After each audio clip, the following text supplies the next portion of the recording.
하나님의 말씀 데살로니가전서 5장 12절에서 15절 말씀입니다. 데살로니가전서 5장 12절에서 15절 말씀입니다. 제가 봉독해 드리겠습니다. 하나님 말씀을 들으십시오. 형제들아, 우리가 너희에게 구하노니 너희 가운데서 수고하고 주 안에서 너희를 다스리며 권하는 자들을 너희가 알고 그들의 역사로 말미암아 사랑 안에서 가장 귀히 여기며 너희끼리 화목하라. 또 형제들아, 너희를 권면하노니 게으른 자들을 권계하며 마음이 약한 자들을 격려하고 힘이 없는 자들을 붙들어주며 모든 사람에게 오래 참으라. 삼가 누가 누구에게든지 악으로 악을 갚지 말게 하고 서로 대하든지 모든 사람을 대하든지 항상 선을 따르라. 아멘. 기도하겠습니다. 하나님, 오늘도 우리에게 주의 말씀을 들려주셔서 감사합니다. 이것이 당연한 것이 아니라 하나님의 특별한 은혜이오니 이제 이 말씀 특별히 해석하여 우리에게 은혜를 베풀어 주옵소서. 주의 말씀의 교훈을 따라 우리가 어떻게 교회 생활을 해가야 될지 깨닫게 하시고 또 실행함으로 우리의 교회 생활이 더욱 복될 수 있도록 은혜에 더하여 주옵소서. 예수님의 이름으로 기도드리옵나이다. 아멘.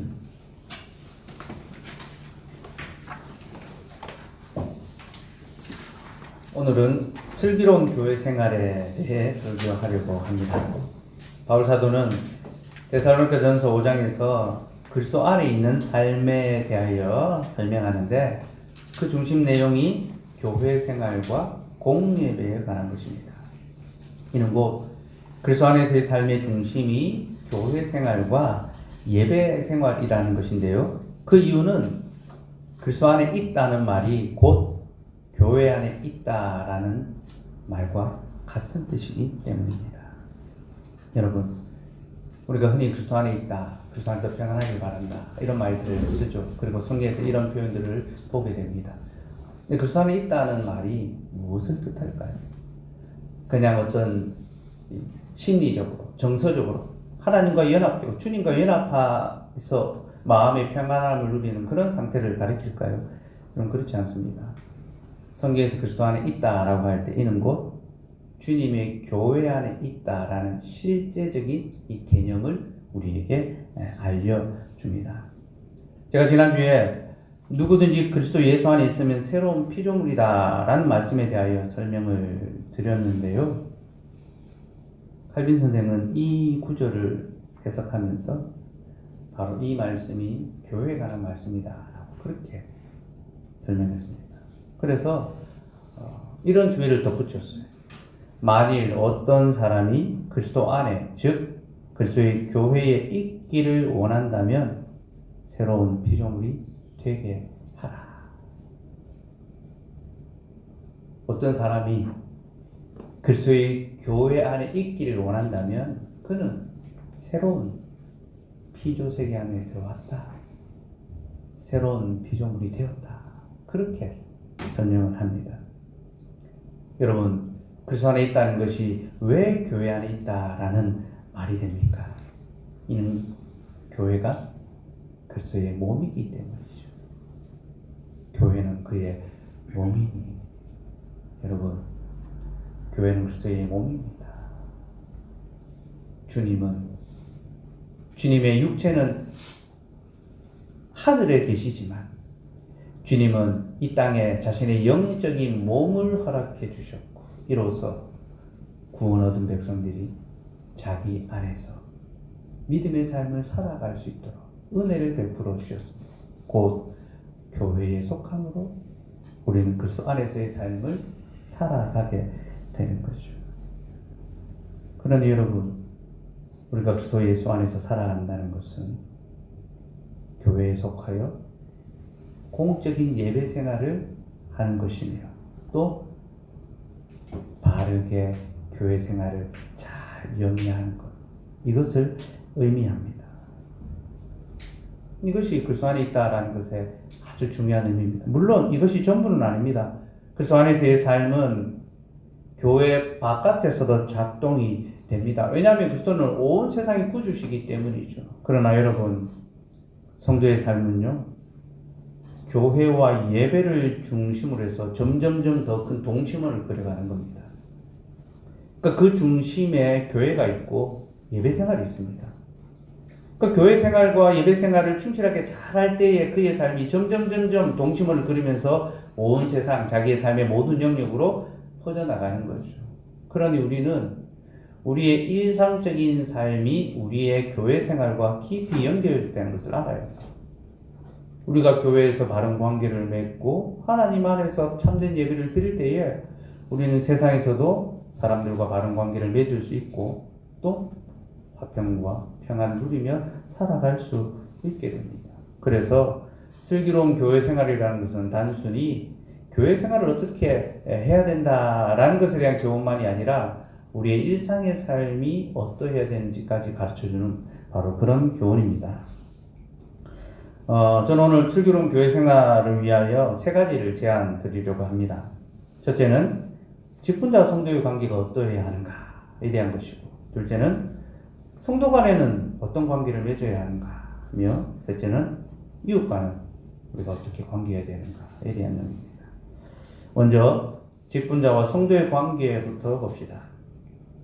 오늘 바울 사도는 직분자의 관계에 있어서 우리에게 세 가지를 요청하는데요. 첫째는 그들의 수고를 아는 것입니다. 너희는 그들의 수고를 알라. 둘째는 그들을 귀히 여기는 것입니다. 그들을 가장 귀히 여겨라 라고 그렇게 권면하죠. 셋째는 그들과 화목하는 것입니다. 사도는 이렇게 교회 생활을 함에 있어서 직분자와 바른 관계를 맺는 것이 매우 중요하다라고 이야기하는데요. 그가 직분자의 이 관계를 가장 먼저 언급하는 것은 직분자들이 신분적으로 우월해서가 아니라 그들의 사역이 그만큼 중요하기 때문입니다. 그럼 그들은 말씀을 전파합니다. 그리고 그 말씀으로 칠이 다스립니다. 그리고 그 말씀으로 권면하고 돌아옵니다. 여러분, 말씀의 가르침과 말씀의 치리와 말씀의 돌봄은요, 교회를 세우는 데 있어서 가장 중요한 요소입니다. 여러분, 교회는 말씀이 전파되는 곳에 세워집니다. 말씀이 전해지지 않으면 교회가 세워질 수 없습니다. 또 교회는 말씀의 다스림을 통하여 자라납니다. 말씀의 다스림을 잘 받을 때 건강하게 자라나죠. 또한 교회는 말씀의 돌봄을 통하여 보호를 받습니다. 권면하고 돌아봄을 통하여 교회는 건강하게 그 건강을 지키고 보호받고 보존되어 가는 거죠. 그러니 여러분, 직분자의 사역과 수고는 교회를 세우고 자라게 하고 지키는 데 있어서 매우 중요한 역할을 합니다. 특별히 사도는 직분자들이 이 일에 수고한다라고 할 때에 그때 사용한 이 수고라는 단어가 농부나 노동자가 땀을 흘리며 고되게 일할 때 사용하는 그 단어를 사용했습니다. 아주 땀 흘려 일하는 그 육체 노동, 아주 수고하는 바로 그때 사용하는 단어를 직분자의 사역에 사용하고 있죠.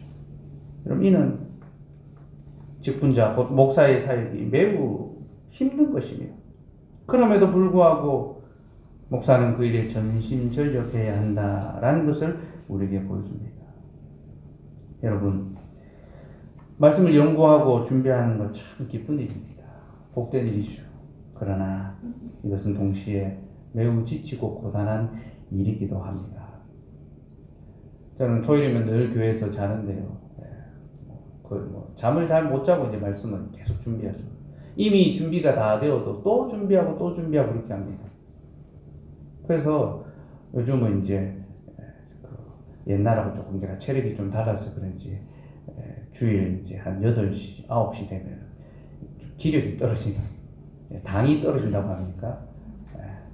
그런 어떤 느낌들을 받습니다. 아마 여러분들이 제 얼굴을 보실 때 이제 다크서클이 더 많이 보이지 않을까 싶은데요. 말씀을 준비하고 잘한다는 것은 참 지치고 고대 육신이 쇠약해가는 그런 일이기도 합니다.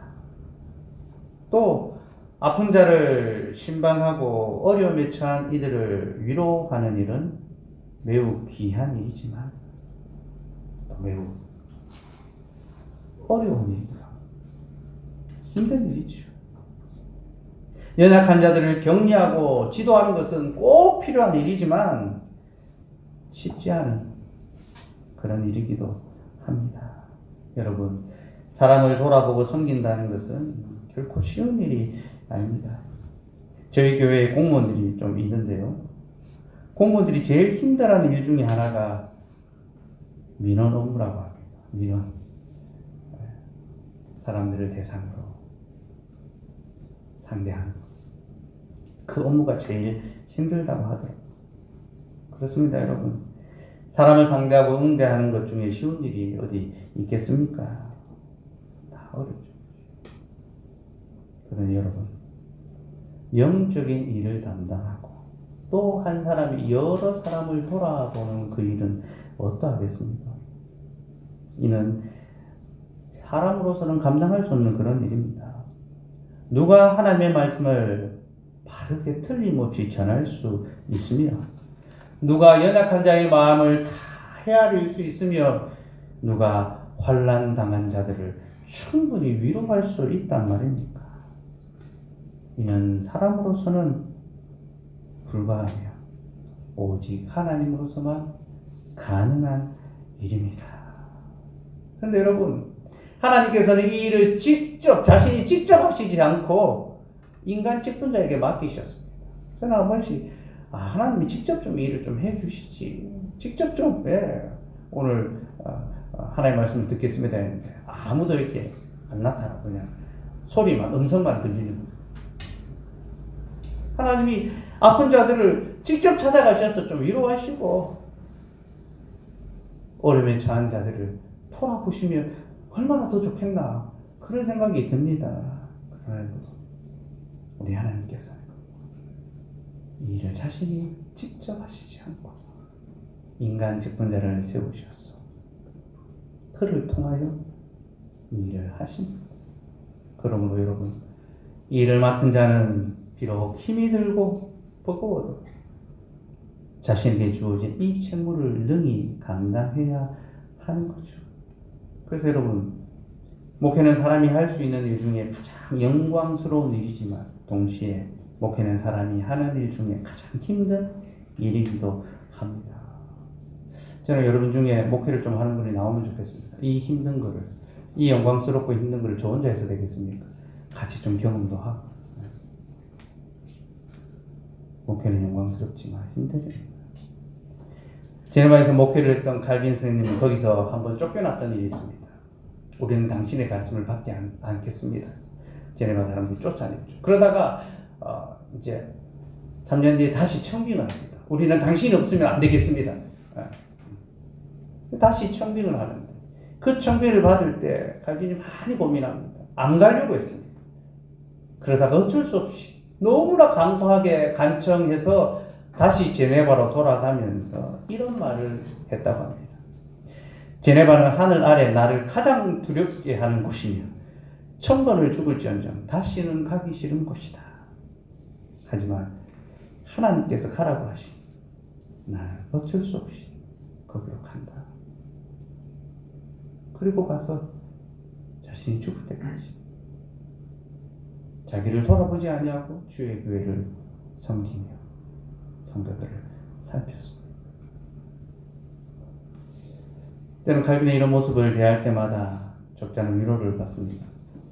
칼빈 같은 위대한 사역자, 목회의 고충을 이렇게 토로했는데 저같이 하찮은 목회자야 뭐 더 할 말이 있겠습니까? 저에게도 목회가 버겁고 힘들게 느껴질 때가 있습니다. 이 사역이 너무 귀하지만 과연 내가 감당할 수 있는 짐인가 하는 그런 생각이 들 때가 있습니다. 여러분, 목사는 늘 교회로 인하여 마음이 눌립니다. 그는 누가 약하면 함께 약하고 누가 실족하면 같이 마음이 아픕니다. 아마 모든 진실한 목회자들의 마음이 다 이러할 것입니다.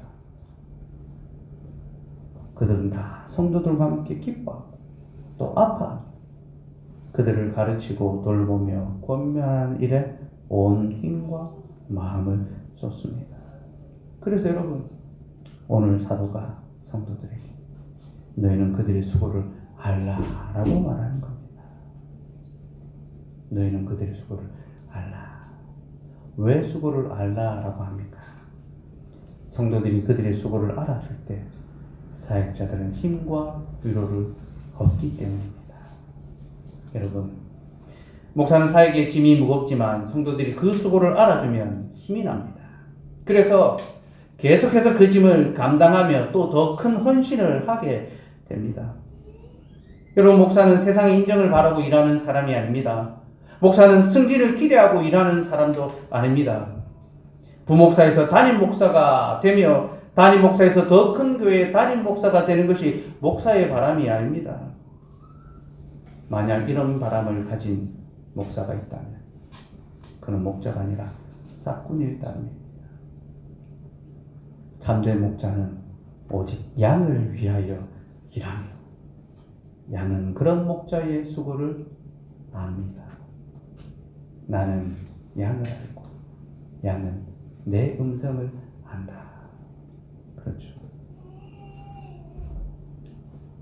목자는 양을 위하여 수고하는 사람이며 양은 그런 목자의 수고를 알고 기억합니다. 이것이 바로 성도와 직분자의 올바른 관계입니다. 여러분, 우리 교단 헌법에도 보면요, 목사를 존경할 때에 이것을 요구합니다. 그래서 성도들에게 서약을 시키는데 목사가 수고할 때 그들을 위로하겠다라고 그렇게 서약시킵니다. 한 교회가 목사를 존경하려면 우리가 당신의 수고를 알고 당신이 어려울 때 당신을 위로하겠다. 그 수고의 위로자가 되겠다라고 그렇게 서약합니다. 여러분, 성도는요, 목사의 돌봄을 받는 것만이 아니라 그들의 수고를 알고 기꺼이 그들을 위로하는 그런 자입니다. 이것이 성도의 책무입니다. 그렇다면 그들의 수고를 안다는 것이 무엇일까요? 이는 곧 그들의 사역을 눈으로 보고 실제적으로 누리며 마음으로 존경한다라는 것. 이것이 안다는 것의 그 의미입니다. 성경에서 나오는 안다라는 단어는 항상 이 관계식, 경험식, 눈으로 보는 거죠, 그 사역. 그리고 그 사역에 참여해서 누리는 것. 그리고 그 수고를 마음으로 존경하는 것이 안다라는 것입니다.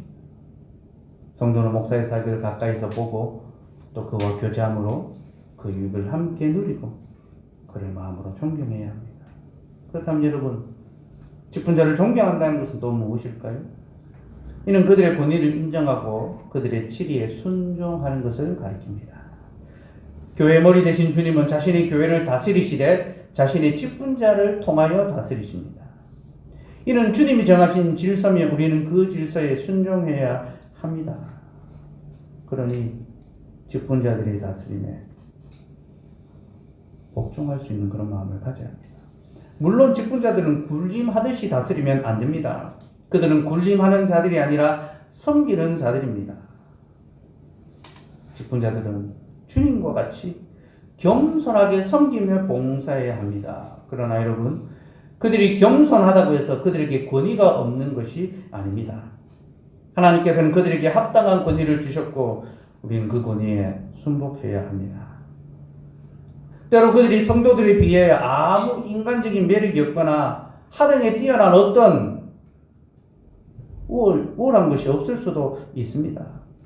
그러나 여러분, 하나님께서는 지극히 평범한 자들을 교회의 지도자로 세우심으로 성도들로 하여금 겸손을 배우게 하십니다. 곧 아무 뛰어날 것이 없는 그들에게 순복하는 것을 통하여 하나님께 순복하는 법을 배우게 하시는 거죠. 이것이 하나님의 연약한 인생을 자신의 직분자로 세우시는 이유입니다.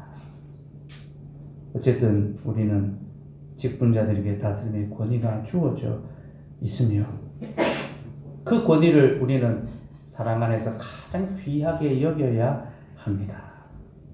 사랑 안에서 가장 귀하게 여긴다는 것이 무엇입니까? 이는 곧 가능한 가장 존중하고 존경을 표한다라는 그런 뜻입니다.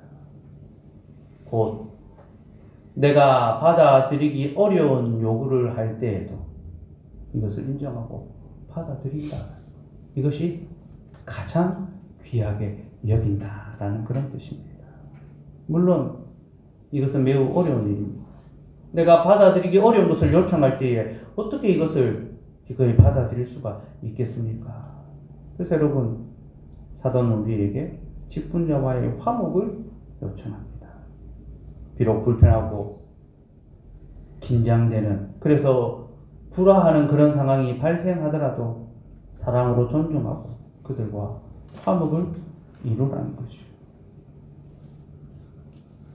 특별히 사도는 직분자들을 가리켜 성도들을 권하는 자들이다. 그들은 권하는 자들이다라고 하는데요. 여기서 권한다라는 말은 잘못된 행동을 꾸짖고 징계하는 것을 가리킵니다.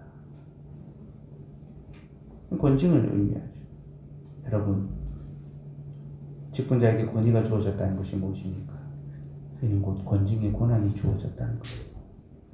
직분자는 성도의 악한 행위를 책망해야 합니다. 그래서 그들이 죄악된 삶을 그치고 의와 거룩한 삶을 살아갈 수 있도록 그렇게 지도해야 합니다.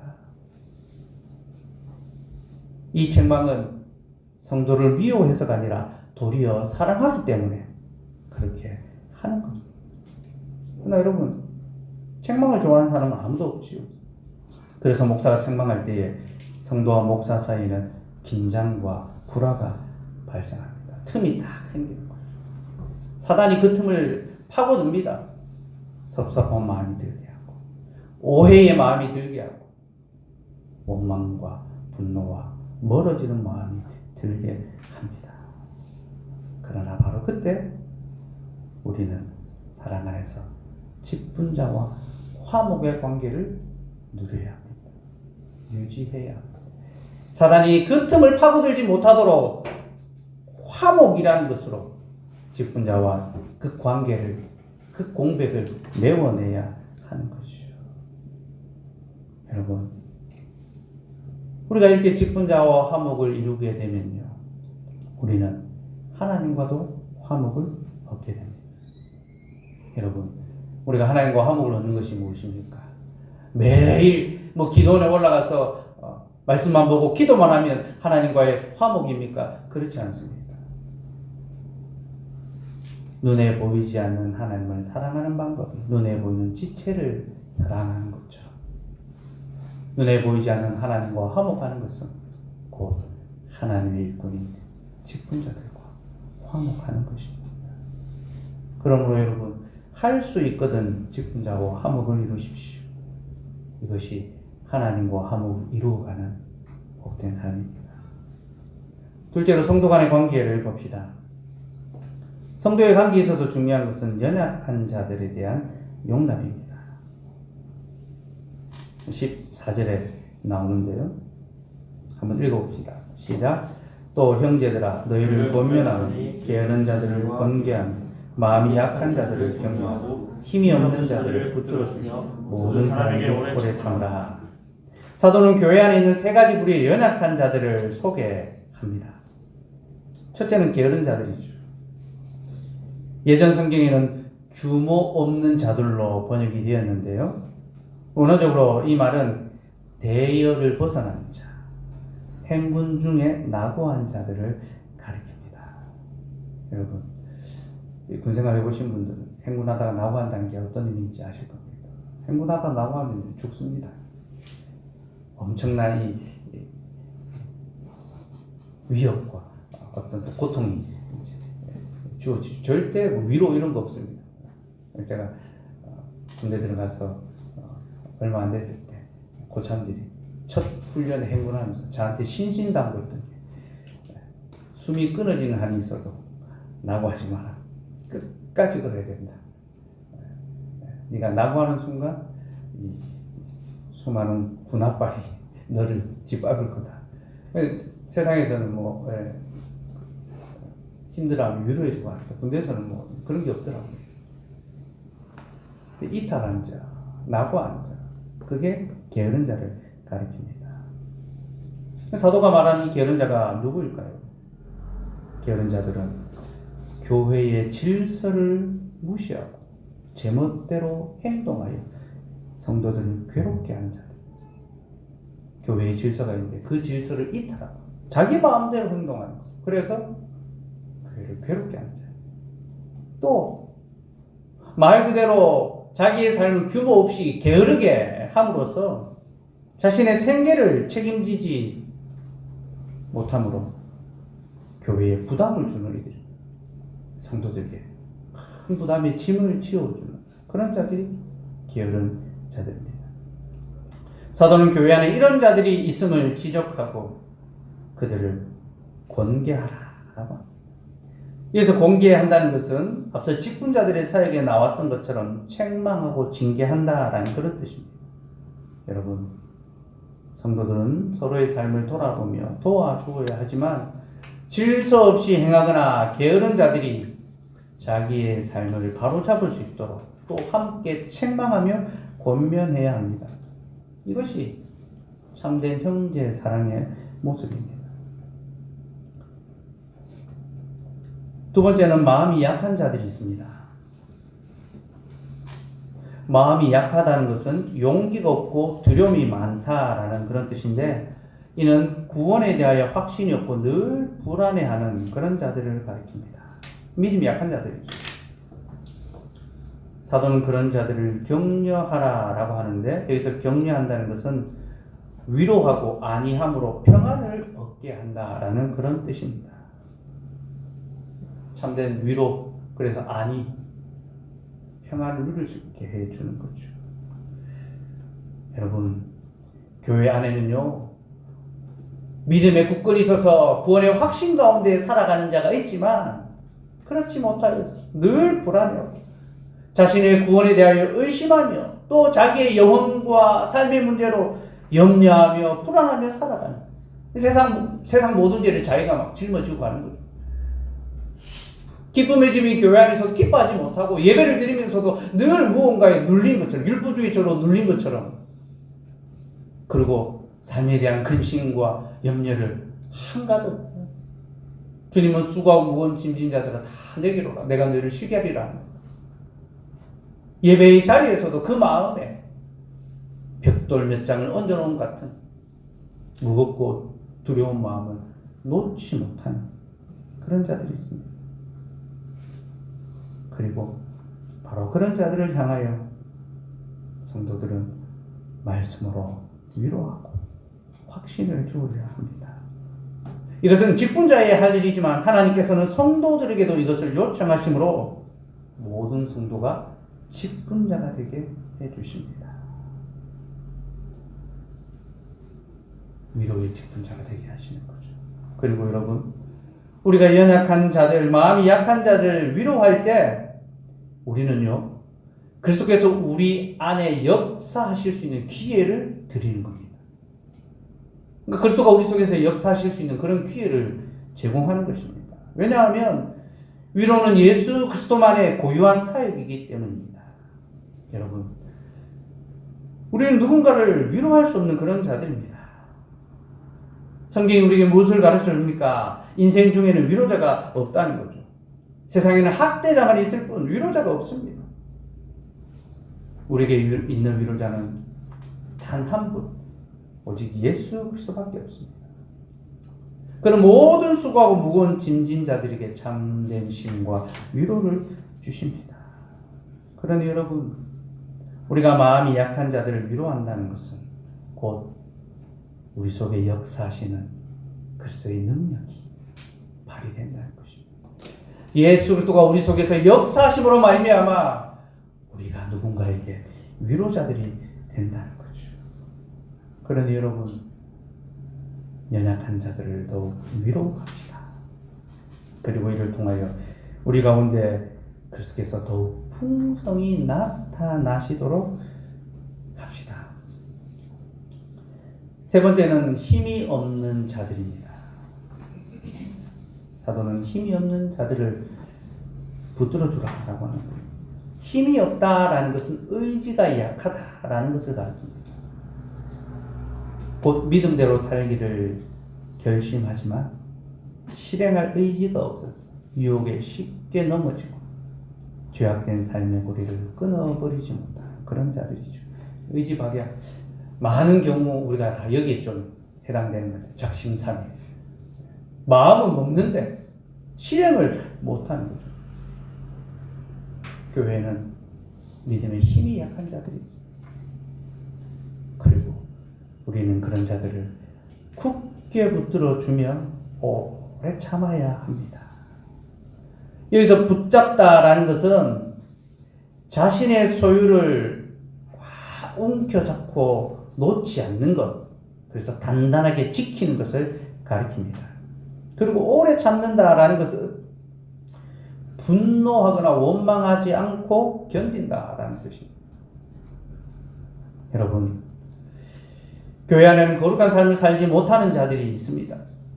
갈등과 분열을 일으키는 자도 있습니다. 성장이 더디며 믿음의 열매가 맺히지 않는 그런 자들도 있습니다. 우리는 그런 자들을 볼 때마다 원망하고 불평할 수 있습니다. 저 교회를 힘들게 하는 자들, 저런 자들만 사라지면 우리 교회가 더 좋아질 수 있을 텐데 라고 그렇게 생각할 수도 있습니다. 하지만 사도는 그런 자들을 참고 있냐며 그들 또한 주의 몸의 일원, 곧 내 몸의 일부분인 것처럼 꽉 붙잡고 지켜주라 라고 합니다. 그들이 교회를 떠나려고 할 때 그들이 계속 교회에 남아있을 수 있도록 붙들어야 하는 거죠. 이것이 힘이 없는 자들을 향하여 우리가 행해야 될 모습입니다. 그리고 이는 바로 우리가 한 가족이라는 것을 의미합니다. 여러분, 교회는 그리스도 안에서 한 가족이라고 말하죠. 그런데 가족의 특징이 무엇입니까? 가족의 특징은요, 스스로 관계를 정하지 않았기에 스스로 관계를 끊지 못한다는 겁니다. 연인이나 친구와 같은 사회적인 관계는 스스로 끊을 수 있습니다. 내가 선택했으니 내가 끊을 수 있는 거죠. 그러나 가족의 관계는 그렇지 않습니다. 내가 선택한 것이 아니라 하나님께서 택하여 주신 거죠. 여러분, 하나님이 짝 지어주신 것을 사람이 나눌 수 있습니까? 없습니다. 그래서 여러분, 우리는 그리스도 안에서 한 성도가 된 이 관계를 스스로 끊을 수가 없습니다. 우리가 포항장로교회를 선택해서 이 교회의 성도가 된 것 같습니까? 아닙니다. 그렇게 생각하신다면 착각하시는 겁니다. 그렇게 생각하신다면 그 사람 아직도 이 교회의 일원이 아닐 수 있습니다. 하나님께서 우리를 이 교회로 불러주셔서 한 몸이 되게 하셨고 한 가족이 되게 하셨습니다. 그러므로 우리는 우리의 이 관계를 스스로 끊을 수 없다는 것을 알아야 합니다. 더러 우리 중에 약한 자들이 있고 못난 자들이 있고 부족한 자들이 있으며 불편하게 하는 자들이 있다 하더라도 우리는 그들을 끊어내버리는 것이 아니라 오히려 붙들어 주어야 합니다. 요즘은요, 교회 쇼핑의 시대 아닙니까? 마트 가듯이 내가 이 교회에 불편한 것이 있으면 저 교회로 가버려 쉽게 옮겨다니는 그런 시대. 여러분, 이는 다 주의 몸된 교회가 무엇인지를 알지 못하는 것이죠. 주님의 교회를 욕되게 하는 것입니다.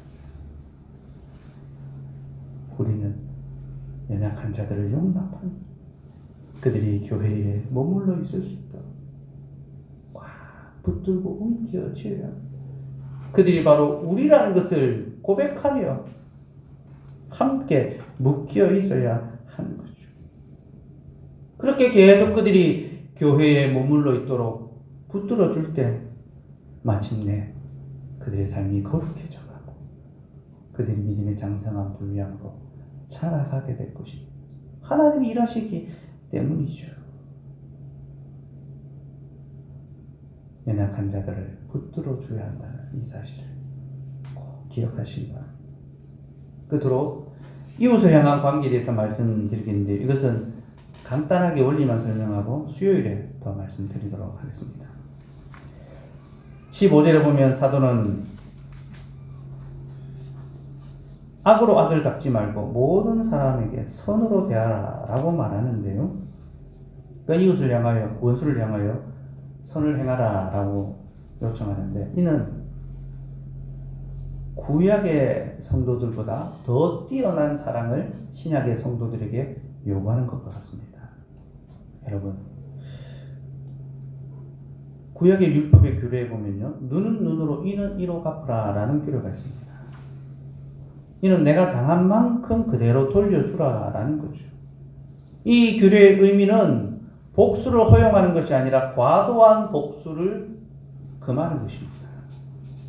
왜냐하면요, 세상의 이치는 내가 당한 것의 몇 배를 되돌려 주는 것, 그게 세상의 이치이기 때문에 내가 한 대를 맞으면 두 대를 돌려 주어야 속이 풀립니다. 세상 사람들은 그런 방식으로 살아가죠. 그런데 하나님은 구약 백성들에게 너희는 너희가 받은 그대로만 돌려주라 라고 그렇게 말씀하시므로 과도한 복수를 못하게 막으셨습니다. 이는 일종의 이웃 사랑입니다. 이웃을 향하여 과도하게 복수하지 말고 받은 그만큼만 돌려주어라. 이웃을 사랑하라는 거죠. 그러나 여러분, 이 사랑은요, 완전한 사랑이 아니라 부분적인 사랑입니다. 제한적인 사랑입니다.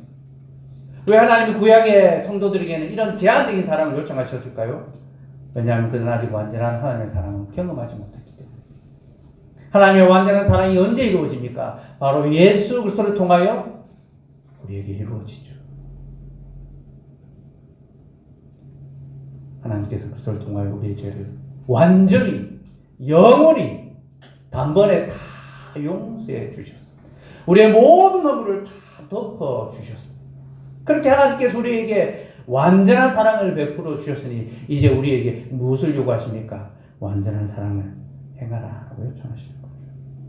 그래서 누군가 나에게 악을 행할 때 악으로 갚지 말고 나는 선으로 이를 갚으라. 주께서 우리에게 완전한 사랑을 행하신 거죠. 우리도 이웃에게 완전한 사랑을 행하라는 거죠. 그럼 여러분, 우리가 이웃을 향하여 이렇게 완전한 사랑을 베풀 때 세상은 우리를 통하여 하나님이 선하신 분이시다, 하나님이 사랑이시다라는 것을 깨닫게 됩니다. 그러니 여러분, 이 일이 힘들어도 함께 감당합시다. 저도 참 힘들다는 거 많이 느낍니다. 무언가 세상 사람들에게 속임을 당하거나 억울한 일을 당하면 속에서 막 부글부글 분노가 치밀어 옵니다. 근래에도 그런 일을 하나 당한 것이 있는데 마음에 막 갚아주고 싶고 막 그런 마음들이 들더라고요. 그러나 우리가 그들을 향하여 사랑으로 대할 때 하나님께서 그들에게 사랑으로 나타나신다는 것, 이 일을 꼭 기억하시면 좋겠습니다. 말씀을 정리하겠습니다. 그리스도 예수 안에 있다는 것은 교회 안에 있다는 말입니다. 우리는 교회에 속함으로 하나님의 구원의 복을 누리고 주님과 교제하는 기쁨을 맛봅니다. 그러니 여러분, 슬기로운 교회 생활을 해나갑시다. 그리고 이것을 통하여 하나님이신 그 구원의 기쁨을 풍성히 누리고 우리의 일상의 삶까지 기쁨으로 채워질 수 있기를 소원합니다. 직분자의 수고를 알고 그들을 가장 귀히 여기며 존경합시다. 무슨 일이 있어도 그들과 화목을 누립시다. 이것이 하나님과 화목을 이루어가는 삶입니다. 연약한 형제를 권면하며 격려하고 꽉 붙들어 줍시다. 교회 안에는 나하고 마음 맞는 사람만 있는 것이 아니라 게으른 자들, 마음이 약한 자들, 힘이 없는 자들이 항상 있기 마련입니다. 늘 문제를 일으키고 마음에 들지 않는 행동을 하며 갈등을 유발하는 자들이 있습니다. 그러나 우리는 오래 참으며 사랑으로 권면하고 그들을 붙들어 주어야 합니다. 그들을 붙드는 것이 곧 우리를 붙드는 것이라는 것 또한 기억합시다. 끝으로 악을 악으로 갚지 말고 모든 사람을 선으로 대합시다. 하나님께서 이미 우리에게 완전한 사랑을 베풀어 주셨으니 우리도 이 완전한 사랑을 나누며 삽시다. 그리하여 우리를 통해 선하신 하나님, 사랑의 하나님 세상에 나타나기를 바라며 여러분, 이것이 바로 슬기로운 믿음의 삶입니다. 이것보다 더 복되고 슬기로운 삶이 어디 있겠습니까? 그러니 모두 다 슬기로운 교회 생활을 하시며 슬기로운 세상살이를 해가시는 저와 여러분 되기를 소원합니다.